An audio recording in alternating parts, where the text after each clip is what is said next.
Hello guys, ഞാൻ ഇന്ന് alpha trauma എന്ന മനോഹയാണ് എക്സ്പ്ലെയിൻ ചെയ്യാൻ പോകുന്നത്. നമുക്ക് സ്റ്റാർട്ട് ചെയ്യാം. നമ്മുടെ കഥയുടെ ഫസ്റ്റ് മെയിൻ ലീഡിനെ കാണിക്കുകയാണ്. ഇവനാണ് സിയോൺ വുയൂൺ. ഇതാണ് സെക്കൻഡ് മെയിൻ ലീഡ് കിം ദോ ഹ്യൂൺ, സിയോൻ്റെ ഇംഗ്ലീഷ് ടീച്ചർ. നമ്മുടെ സിയോൺ വുയൂനെ നമുക്ക് ഷോർട്ടാക്കി യോന എന്നും പിന്നെ കിം ദോ ഹ്യൂൺ ഈ ഇംഗ്ലീഷ് ടീച്ചറെ നമുക്ക് ദോ ഹ്യൂൺ എന്നും കൂടി വിളിക്കാം. ആദ്യം തന്നെ നമുക്കിവിടെ കാണാം, യോന പറയുകയാണ്, എൻ്റെ ആദ്യ പ്രണയം എൻ്റെ ഇംഗ്ലീഷ് ടീച്ചറാണ്. അദ്ദേഹം എന്നെക്കാളും 4 വയസ്സിന് മൂത്തതാണ്.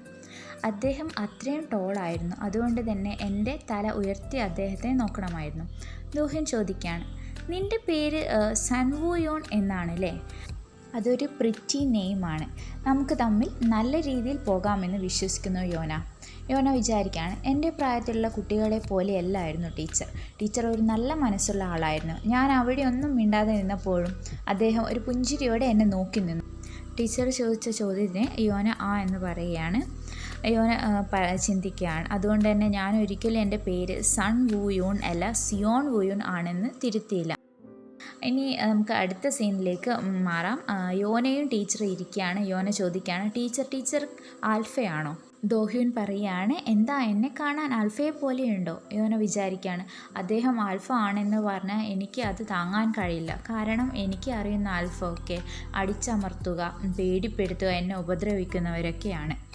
ഇല്ല, ടീച്ചർ ആൽഫയെ പോലെ ഇല്ല കാണാൻ, ദോഹ്യൂൻ പറഞ്ഞു.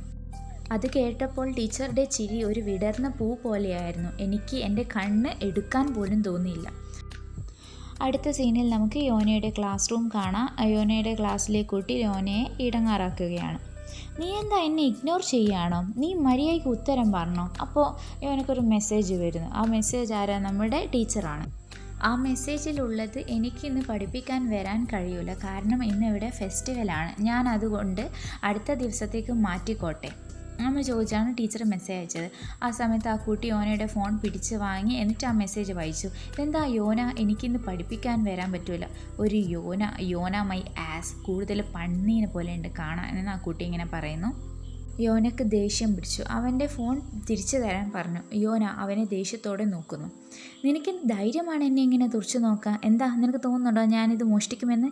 ഞാനൊന്ന് അത് നോക്കാൻ എടുത്തതാണ്. യോന അവൻ്റെ കയ്യിൽ നിന്ന് ഫോൺ വാങ്ങാൻ ശ്രമിച്ചു. ഈ സമയത്ത് യോനയുടെ കണ്ണട താഴേക്ക് വീഴുന്നത് നമുക്ക് കാണാം. അതിന് കൂടെ തന്നെ യോനയും താഴേക്ക് വീഴുന്നു. യോന ഒട്ടാകെ പേടിച്ചു പോയി. ആ കുട്ടി യോനയുടെ ഫോൺ താഴേക്ക് വലിച്ചെറിഞ്ഞു. നമുക്ക് ആ ഫോൺ പൊട്ടി തെറിച്ചത് കാണാൻ കഴിയുന്നതാണ്. നീ ഒരു നല്ല കുടുംബത്തിൽ നിന്നാണ്, എന്നിട്ടാണ് അവൻ്റെ ഫോണിന് വേണ്ടി ദേഷ്യം പിടിക്കുന്നത്. ഇത് പറഞ്ഞുകൊണ്ട് ആ കുട്ടി അവൻ്റെ ഫോൺ ചവിട്ടുന്നത് നമുക്ക് കാണാം. യോനക്ക് ദേഷ്യം വന്ന് ആ കുട്ടിയെ അടിക്കാൻ തുടങ്ങി. മറ്റു കുട്ടികളിൽ പറയുകയാണ്, ടീച്ചറെ വിളിക്ക് വിളി, രണ്ടുപേരും അടികൂടുകയാണെന്ന്. ഇനി നമുക്ക് അടുത്ത സീനാണ് കാണാൻ പറ്റുന്നത്. ടീച്ചേഴ്സിൻ്റെ ഓഫീസാണ്. അവിടെ യോനയും പിന്നെ അടികൂടിയ കുട്ടിയും പിന്നെ ടീച്ചറും കൂടെ നിൽക്കുന്നത് കാണാം. പെട്ടെന്ന് ടാപ്പ് ടാപ്പ് ടാപ്പ് എന്നൊരു സൗണ്ട് കേൾക്കുകയാണ്. അത് നോക്കുമ്പോൾ അത് നമ്മുടെ യോനയുടെ അമ്മയാണ്. അപ്പോൾ യോന ഇങ്ങനെ മനസ്സിൽ വിചാരിക്കുകയാണ്, ഇതും സാധാരണ പോലെ തന്നെ പൈസ കൊണ്ട് എല്ലാം റെഡിയാക്കി. അമ്മ യോനയോട് പറയുകയാണ്, ഇന്ന് നീ നേരത്തെ ഇറങ്ങിക്കോ, വീട്ടിലേക്ക് പോക്കോ എന്ന്. അപ്പോൾ യോന വിചാരിക്കുകയാണ്, ഒരു ചോദ്യം പോലും ചോദിച്ചില്ല, ഞാൻ എന്തിനാണ് ഇങ്ങനെ അടിയുണ്ടാക്കിയതെന്ന്. ഒരു വാക്ക് മാത്രം പറഞ്ഞു. കുറച്ച് പൈസ കയ്യിൽ തന്നിട്ട് പറഞ്ഞു, എനിക്ക് സമയമില്ല, വീട്ടിലേക്ക് നീ ഒരു ടാക്സി വിളിച്ചോളൂ, ഇതാ ഇത്ര പോരെയെന്ന് ചോദിച്ചു. അത് മാത്രം ചോദിച്ചു. നമുക്ക് യോന ഒട്ടാകെ തകർന്ന് നിൽക്കുന്നത് കാണാൻ കഴിയും. നെക്സ്റ്റ് സീന് യോന പറയുകയാണ്, ആരും ഇല്ലാത്ത വീട്ടിൽ തിരിച്ചെത്തുമ്പോൾ എനിക്കെന്തോ ഒറ്റപ്പെടൽ പോലെ തോന്നുന്നു. ഇത് പറയാനാവാത്ത ഒരു ഫീലിംഗ് ആണ്.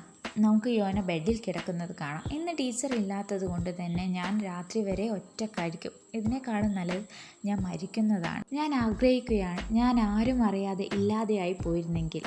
പെട്ടെന്നാണ് ഡിങ് ഡിങ് ഡിങ് എന്നൊരു സൗണ്ട് കേൾക്കുന്നത്. ആരോ ബെല്ലടിക്കുകയാണ്. യോന പറയുകയാണ്, ആരും വരുമെന്നൊന്നും പറഞ്ഞിട്ടില്ലല്ലോ. അപ്പോൾ യോന ഡോറിൻ്റെ അരിയത്ത് പോയിട്ട് അവിടെയുള്ള ബട്ടണിൽ പ്രസ് ചെയ്തിട്ട് ചോദിക്കുകയാണ്, ഇതാരാണെന്ന്.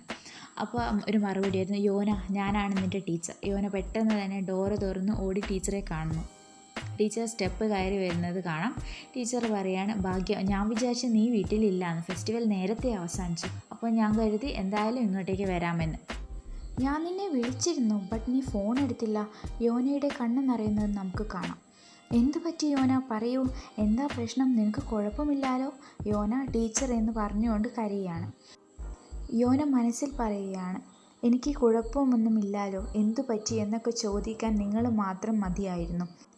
നമുക്ക് യോന നിലത്തിരുന്ന് കരയുന്നത് കാണാം. നീ കരഞ്ഞു കഴിഞ്ഞോ? ടീച്ചർ യോനയുടെ നെറ്റിയിൽ കൈവച്ച് പറയുകയാണ്. ഇതാ ഇപ്പം കുഴപ്പമൊന്നുമില്ലല്ലോ, എല്ലാം റെഡിയാകും. പിന്നെ നമുക്ക് നമ്മുടെ യോനയുടെ ഹൃദയം ബിദും ബിദും ബിദും എന്ന് ഇടിക്കുന്നത് കാണാൻ കഴിയും. അവൻ്റെ ചീക്സൊക്കെ ഒട്ടാകെ ചുവന്ന കളറായി. അവൻ മനസ്സിൽ പറയുകയാണ്, കാം ഡൗൺ, എൻ്റെ ഹൃദയം അത്രയും ഇടിക്കുന്നുണ്ടായിരുന്നു. ഞാൻ എത്ര ശ്രമിച്ചിട്ടും സാധാരണയാക്കാൻ പറ്റുന്നില്ല. അപ്പോഴാണ് അവന് മനസ്സിലായത്. പെട്ടെന്നൊരു സൗമ്യമായ ഫീലിംഗ് അവൻ്റെ ഉള്ളിലൂടെ കടന്നുപോയി. അവന് മനസ്സിലായി, ടീച്ചർ എൻ്റെ ഫസ്റ്റ് ലവ് ആണ്. പിന്നെ കാണിക്കുന്നത് കുറേ വർഷങ്ങൾക്ക് ശേഷമുള്ള യോനയാണ്. അവൻ യൂണിവേഴ്സിറ്റിയിൽ പഠിക്കുകയാണ്. അപ്പോൾ അവൻ നടന്നുകൊണ്ടിരിക്കുമ്പോൾ തൻ്റെ ഫ്രണ്ടിനെ കോൾ ചെയ്തതാണ് നമുക്ക് കാണാൻ പറ്റുന്നത്. ഫ്രണ്ട് ചോദിക്കുകയാണ്, നീ എങ്ങനെയാടാ എന്നെ ഒറ്റക്കാക്കുക? എനിക്കിനി എപ്പോഴാണ് നിന്നെ കാണാൻ കഴിയുക? ഇതോടെ ഈ ചാപ്റ്റർ അവസാനിച്ചിരിക്കുന്നു. അടുത്ത ചാപ്റ്ററുമായിട്ട് ഞാൻ മറ്റൊരു ദിവസം വരുന്നതാണ്. നിങ്ങൾക്ക് എൻ്റെ എക്സ്പ്ലനേഷൻ ഇഷ്ടമായിട്ടുണ്ടെങ്കിൽ വീഡിയോ ലൈക്ക് ചെയ്യുക, കമൻറ്റ് ചെയ്യുക, എൻ്റെ ചാനൽ സബ്സ്ക്രൈബ് ചെയ്യുക. താങ്ക്